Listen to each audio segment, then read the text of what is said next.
ഭയപ്പെടേണ്ട, ഞാൻ നിന്നോട് കൂടെയുണ്ട്. സംഭ്രമിക്കേണ്ട, ഞാനാണ് നിന്റെ ദൈവം. ഞാൻ നിന്നെ ശക്തിപ്പെടുത്തുകയും സഹായിക്കുകയും ചെയ്യും.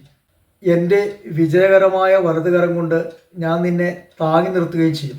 യെശയ്യാ പ്രവാചകന്റെ പുസ്തകം 41 അധ്യായം 10 തിരുവചനം. യെശയ്യാ 41:13 വീണ്ടും വചനം പറയുന്നു, നിന്റെ ദൈവവും കർത്താവുമായ ഞാൻ നിന്റെ വലതുകരം പിടിച്ചിരിക്കുന്നു. ഞാനാണ് പറയുന്നത്, ഭയപ്പെടേണ്ട, ഞാൻ നിന്നെ സഹായിക്കുകയും ചെയ്യും. ദൈവം എപ്പോഴും കൂടെ നടക്കുന്നവനാണ്. നാം ആണ് ദൈവത്തെ ഉപേക്ഷിക്കുന്നത്. നമ്മുടെ പാവങ്ങളും അകൃത്യങ്ങളും നാം ദൈവത്തിൽ നിന്നും അകന്നു പോകുന്നു. എന്നാൽ സ്നേഹനിധിയായ ദൈവം നമ്മളിൽ നിന്നും അകന്നു പോകുന്നില്ല. എപ്പോഴും നമ്മളോട് ചേർന്ന് നിൽക്കാൻ ദൈവം ആഗ്രഹിക്കുന്നുണ്ട്. വലിയ കാറ്റും കോളും പേമാരിയും വന്നാലും ദൈവം നമ്മളെ കൈവിടില്ല.